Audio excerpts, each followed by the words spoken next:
Bonjour à tous, Jean-Luc Mauduit, je suis membre de l'équipe de Jacques Poletti et je voudrais vous parler aujourd'hui des enjeux d'aménagement de notre commune.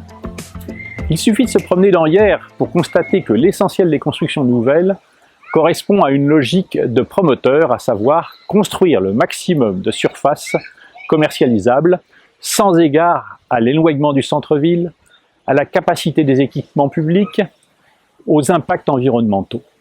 Sans égard non plus à la capacité financière des Hyérois à accéder à de tels logements. Dans ces constructions nouvelles, la proportion de logements sociaux relève de l'alibi et non d'un objectif de véritable mixité. Quelles sont les conséquences de cette politique de construction à outrance? Les Hyérois ne trouvent plus à se loger dans leur propre ville, les quartiers deviennent des dortoirs sans vie, le tissu urbain est déstructuré et la cohésion sociale est reléguée au rang des souvenirs. Enfin, les impacts environnementaux et les risques ne sont pas maîtrisés. Le projet porté par la municipalité actuelle sur le site des Rougières constitue une illustration emblématique de cette politique d'aménagement obsolète. Il s'agit d'un agrégat de programmes de promotion à finalité essentiellement commerciale, et ce sur 29 hectares, ce qui représente 4,5 fois la taille du projet rue 83. Ce projet comporterait ainsi 1000 à 1200 logements sans véritable mixité sociale, ainsi que des commerces qui viendraient encore concurrencer le commerce déjà moribond du centre-ville. Pour sortir de cette logique d'aménagement démodé, il faut tout d'abord, impérativement, lutter contre l'étalement urbain, comme l'impose la loi, et privilégier la reconstruction de la ville sur la ville et la réhabilitation des logements. Il faut ensuite évaluer au préalable les impacts des constructions nouvelles.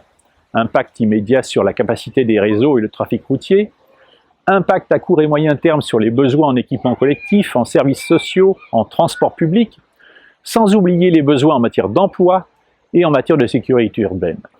Enfin, il faut prendre en compte les impacts à long terme sur l'environnement, tels que la disparition de zones naturelles, l'artificialisation et l'imperméabilisation des sols, et enfin la perte de biodiversité.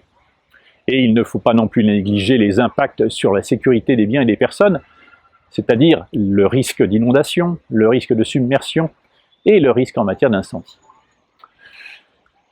Surtout, aujourd'hui, on ne peut plus aménager sérieusement sans prendre en compte la capacité d'accueil de notre territoire.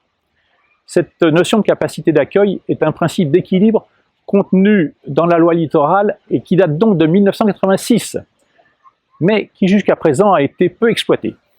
Aujourd'hui, ce principe connaît un regain d'intérêt du fait de la tendance de la population à migrer vers le littoral. Cette migration entraînant une pression foncière accrue et bien évidemment une pression sur l'écosystème. Il faut savoir ainsi que la région sud, la région PACA, est l'une des 20 régions les plus peuplées d'Europe. Cette notion de capacité d'accueil trouve aujourd'hui un écho dans le programme européen de gestion intégrée des zones côtières, qui impose notamment de ne pas dépasser la capacité de charge de la zone côtière.